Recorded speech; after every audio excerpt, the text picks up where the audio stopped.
آئین بالکل اجازت نہیں دیتا 90 دن کے آگے. ہم نے فیصلہ کیا ہے اور میں بڑا شکر گزار ہوں اپنے دونوں چیف منسٹرز کا کہ انہوں نے بالکل میرے ساتھ چلے ہیں, میرا ساتھ دیا ہے.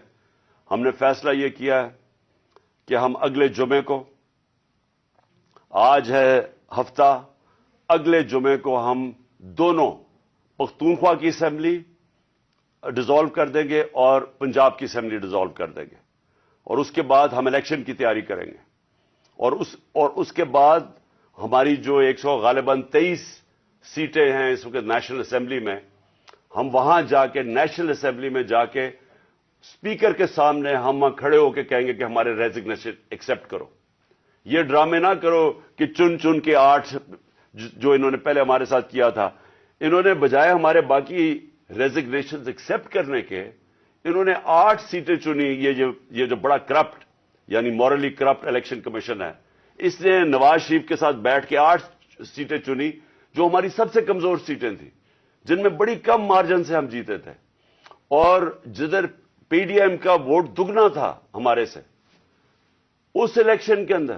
اب یہ عوام دیکھیں کدھر آج ایک باشعور عوام ہے, بیداری آئی ہوئی ہے ہماری قوم میں, پتہ ہوتے ہوئے کہ میں نے اسمبلی میں نہیں, میں 8 سیٹوں پہ لڑا, پتہ ہوتے ہوئے کہ میں نے اسمبلی میں نہیں جانا, اس کے باوجود میری قوم نے مجھے سارے 8 کی 8 سیٹوں پہ جتایا, 7 سیٹوں پہ جتایا. اور ایک جو کراچی کے اندر سیٹ تھی, ذرا وہاں دیکھ لے, وہ الیکشن کمیشن کو وہ دھاندلی نہیں نظر آئے گی جس طرح انہوں نے پوری اسٹیٹ مشینری استعمال کی اور ووٹ باہر پھینک دیا, جو یہ ہر بار استعمال کرتا ہے. تو ہم نے یہ فیصلہ کر لیا. میں اپنی قوم کو آخر میں صرف یہ کہنا چاہتا ہوں کہ دیکھیں, مایوسی گناہ ہے. آپ مایوس ہو کے گھر بیٹھ جائیں یا آپ باہر ٹکٹ لے کے کسی اور ملک میں چلے جائیں اور کوئی نوکری مل جائے, یہ میری نظر میں یہ ایک انسان اپنی جو ڈیوٹی ہے معاشرے کو اس سے بھاگتا ہے. اصل آپ سب کی ڈیوٹی یہ ہے کہ ہم اب کھڑے ہوں اور ہم ان چوروں کا اور اس کرپٹ نظام کا مقابلہ کریں, اور ہم کریں الیکشن کے ذریعے, اور الیکشن کے ذریعے ان کو سبق سکھائیں آئین اور قانون کے بیچ میں رہتے ہوئے. میں نہیں چاہتا کہ یا سری لنکا جیسا سچویشن ہو کہ لوگ سڑکوں کے اوپر آ جائیں اور توڑ پھوڑ ہو.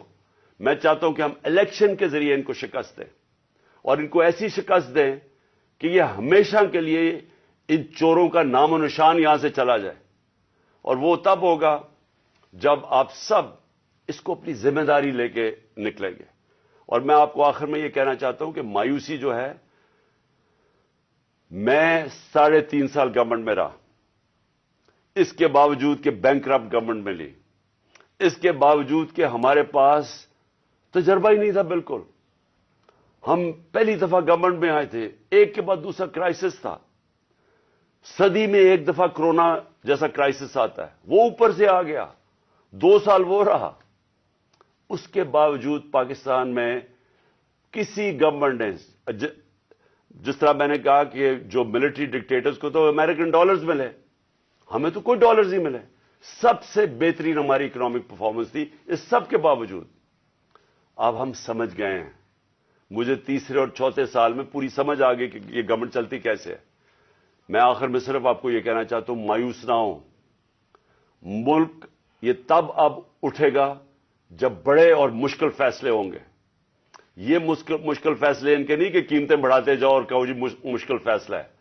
مشکل فیصلے کا مطلب ملک کے اداروں کو ری اسٹرکچر کریں, اس ملک کے اندر انصاف قائم کریں, رول آف لا قائم کریں. اگر اللہ بھاری اکثریت دیتا ہے تو تب آپ یہ سب کچھ کر سکتے ہیں. اس ملک میں اصلاحات کر سکتے ہیں, ادارے ٹھیک کر سکتے ہیں. جو گورنمنٹ کیسے چلتی ہے, اتنی بڑی ہم نے گورنمنٹ بنا دی ہے اور وہ ہمیں آگے نکلنے نہیں دیتی. ہر جگہ رکاوٹیں بن گئی ہوئی ہے, اور ہم نے کافی چینج بھی کیا. ایکسپورٹس بڑھانی ہے, ہم نے ریکارڈ ایکسپورٹس بڑھائی. کیسے ہم نے ایکسپورٹس بڑھانی ہے اس کا ہم نے پلان بنایا ہوا ہے. اسمال اور میڈیم انڈسٹری کو کیسے کھڑا کرنا ہے جو اصل روزگار دیتی ہے اور دولت میں اضافہ ہوتا ہے. اپنی ایگریکلچر جو زراعت ہے, ہم نے چائنا سے بات کر چکے تھے کہ نئی ٹیکنالوجی ہم لے کے آئیں. بدقسمتی سے کرونا کی وجہ سے 2 سال چائنا بند ہو گیا. وہ جو نئی ٹیکنالوجی سے ہم نے صرف اگر ہم وہ چھوڑے کہ جو چائنا کے اندر وہ پیداوار لیتے ہیں 1 ایکڑ سے، ہم اگر اپنی دگنی کر لیں تو اب یہ سمجھے کہ پاکستان کے اندر ایک انقلاب آ جائے گا۔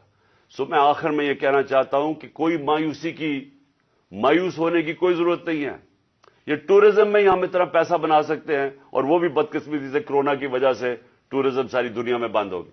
ہم اس ملک کو اٹھا سکتے ہیں، لیکن وہ گورنمنٹ اٹھائے گی جس کے پاس ایک مینڈیٹ ہو، جس کے پاس عوام کی طاقت ہو، اور اس اللہ کے بعد اس ملک کے جو وارث ہیں وہ عوام ہیں، اور کوئی نہیں۔ عوام اس ملک کی